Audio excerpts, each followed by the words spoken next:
Caste census होना है, समझे ना। जब आप कास्ट सेंसस करेंगे तो हाल हकीकत मालूम होंगी, और कास्ट सेंसस होगा तो पसमानदा मुसलमान का भी होना और जो गैर पसमानदा उनका भी होना। बीजेपी के जो जितने बड़े बड़े सपोर्टर्स थे वो तो गाली दे रहे थे कास्ट सेंसस को, अब उनको क्या हो रहा उनको, तब उनको दिख गया मुसलमान। जब डेटा आ जाएगा तो पूरे देश को मालूम हो जाएगा कि किस तरीके से 85% पॉपुलेशन को उनको इंजस्टिस उनसे हुई। हम बिहार चुनाव लड़ेंगे और अच्छी तरह से लड़ेंगे। हम बहादुरगंज से हमारे कैंडिडेट का अनाउंस भी कर दिए। ये पसमानदा मुसलमान से इनको मोहब्बत है ही नहीं है बीजेपी को। आप जो है हिपोक्रेसी प्रैक्टिस कर रहे हैं।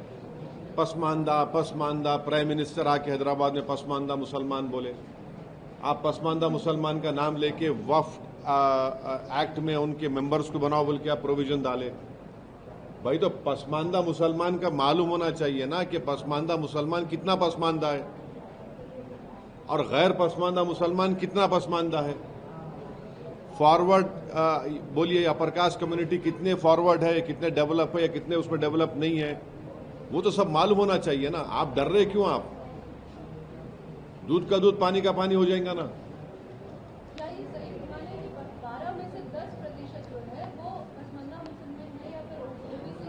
मैडम देखिए, आप लोग स्टडी करके आइए।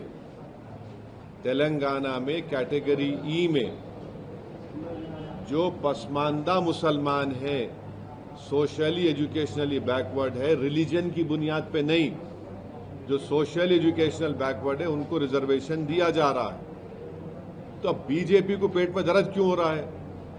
भाई आप खुद पसमानदा मुसलमान बोल रहे हैं ना, तो उस पसमानदा मुसलमान को ही तेलंगाना और आंध्र प्रदेश में मिल रहा है। अब जो बीजेपी के नेता बोल रहे हैं तो आप जाके खत्म करो ना आंध्रा में।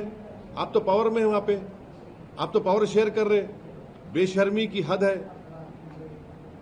जहां आपको मलाई गुलाब जामुन मिल रहा वहां पे आपका मुंह बंद हो जा रहा, मुंह में दही जम जा रही।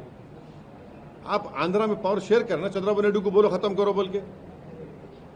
आंध्र प्रदेश में, तेलंगाना में जो बैकवर्ड कास्ट है मुसलमानों में, उनको रिजर्वेशन मिल रहा है, तो बीजेपी पसमानदा मुसलमान मुखालिफत क्यों कर रही?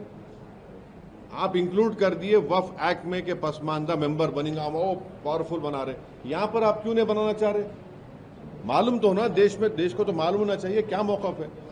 सर, मुस्लिम्स का जो सोशियो इकोनॉमिक कंडीशन है, सोशियो एजुकेशनल कंडीशन है, तो सर सोशियो इकोनॉमिक कंडीशन है, सोशियो एजुकेशनल कंडीशन। देखिए आर्टिकल 15 को आप जब पढ़ेंगे, 15 सेक्शन सोशल एजुकेशनल बैकवर्डनेस जो है, जिसका आपके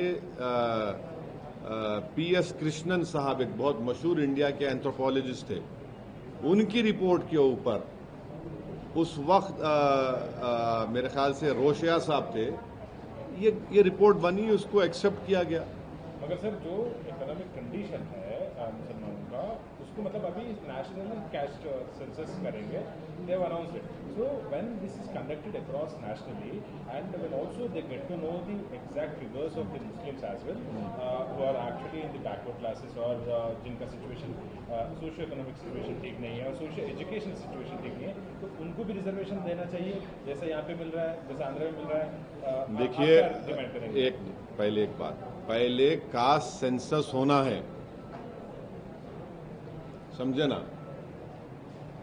जब आप कास्ट सेंसस करेंगे तो हाल हकीकत मालूम होंगी, और कास्ट सेंसस होगा तो पसमानदा मुसलमान का भी होना और जो गैर पसमानदा उनका भी होना, फॉरवर्ड कास्ट का भी होना, मालूम होना कि अगर फॉरवर्ड कास्ट के है तो वो लोग कितने डेवलप्ड और फॉरवर्ड है या कितने बैकवर्ड है। पसमानदा मुसलमान है तो कितने डिप्रावेशन उनमें है और है उनमें, और जो नॉन पसमानदा मुसलमान है उनमें कितना डिप्रावेशन है। मेरे को समझ में नहीं आ रहा है कि अपर कास्ट के लोगों को पेट में दर्द क्यों हो रहा है इसमें। आप अपनी तकलीफ को, पेट के दर्द को, सर के दर्द को आप लाके मुसलमानों पे डालना चाह रहे, मत करिए। आपके सर का दर्द का इलाज आप खुद करिए। और बीजेपी ये अब अब बीजेपी के जो जितने बड़े बड़े सपोर्टर्स थे वो तो गाली दे रहे थे कास्ट सेंसस को। अब उनको क्या हो रहा उनको, तो अब उनको दिख गया मुसलमान। अरे छोड़ो भाई, अब तुम्हारा सर का दर्द का इलाज मैं कैसा करूंगा? मैं ये कह रहा हूं कि सबके दर्दों का इलाज कास्ट सेंसस है। आप कास्ट सेंसस कराओ, मालूम हो जाता ना। देखिए कास्ट सेंसस होगा तो कौन कहाँ खड़ा हुआ है, किसके पास कितनी दौलत है, किसके पास कितना जमीन है, किसके पास कितना एजुकेटेड है, कि कौन झोपड़ी में रह रहा, कौन घर परमानेंट घर में रह रहा, कौन किराएदार है, किसके पास एग्रीकल्चर की जमीन है, किसके पास इनकम है। ये तो सब निकल के आएगा ना। तो देश हित में है, ये अच्छा है, भारत मजबूत होगा। और सुनिए, देखिए एक बहुत बड़ा इकोनॉमिस्ट है, थॉमस सोवेल नाम है उसका, अमेरिका में। जब अमेरिका में एफर्मेटिव एक्शन के नाम पर अफ्रीकन अमेरिकन, चाइनीज और जूस, जब एफर्मेटिव एक्शन की बात हुई तो ये कम्युनिटी डेवलप हुए, और जब डेवलप हो तो अमेरिका पावरफुल बना। तो ये भारत को भी पावरफुल करना है। आप कैसा इतनी बड़ी आबादी को, जो 85% की आबादी है, उनको कैसा आप पीछे रखेंगे?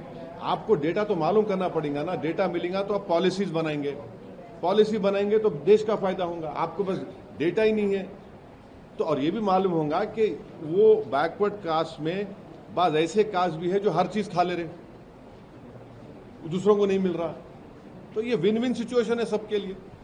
सर जैसा तेलंगाना में बैकवर्ड क्लासेस में मुस्लिम, जो बैकवर्ड मुस्लिम है बैकवर्ड क्लासेस में मिला है, वैसा मिलाना चाहिए था क्या, भी मेरा सवाल था। अरे सुनिए, पहले डेटा आ जाने दीजिए। जब डेटा आएगा तो आप इतना मुतमईन रहिए, जब डेटा आ जाएगा तो पूरे देश को मालूम हो जाएगा कि किस तरीके से 85% पॉपुलेशन को उनको इनजस्टिस उनसे हुई, कैसे उनको हिंदू मुस्लिम के झगड़ों में मिलाकर उनको पीछे रख दिया गया, कैसे उनका एक्सप्लॉयटेशन हुआ। तो ये सब चीजें मालूम होंगी ना। पहले तो कास्ट सेंसस तो होने दीजिए। आप लोग भाई, कास्ट सेंसस तो जरूरी है ना।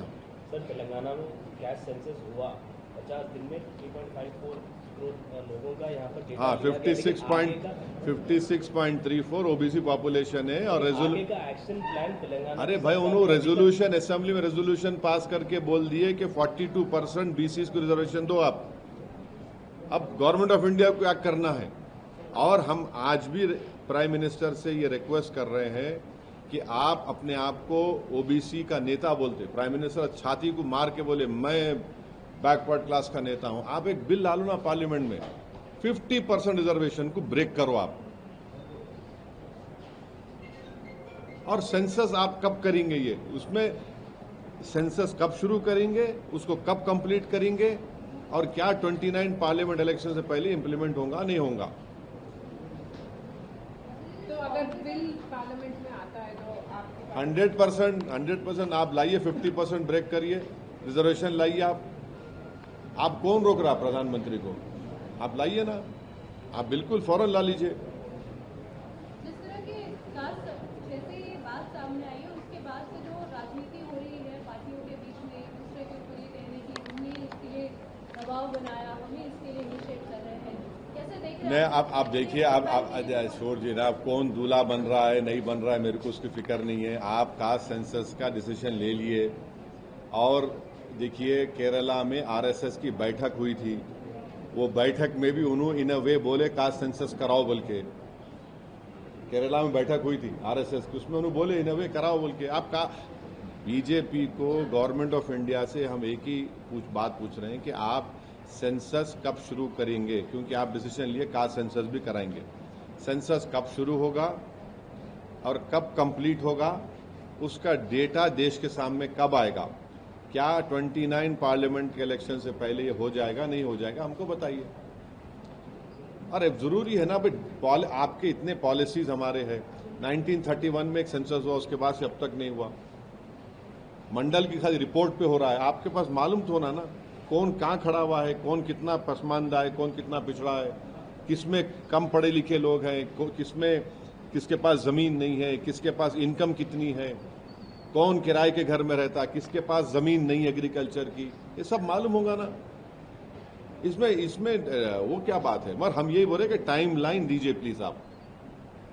कांग्रेस के लिए जिस टाइम पर ये अनाउंस किया जा रहा है, ये कहीं ना कहीं बता रहा है कि बिहार का जो चुनाव है उसके मद्देनजर है। क्या आप सच में समझते हैं कि आप भी बिहार हम बिहार चुनाव लड़ेंगे और अच्छी तरह से लड़ेंगे। हम बहादुरगंज से हमारे कैंडिडेट का अनाउंस भी कर दिए। मैं और मेरी पब्लिक मीटिंग है 3 तारीख को बहादुरगंज में, 4 तारीख को और एक जगह पर है।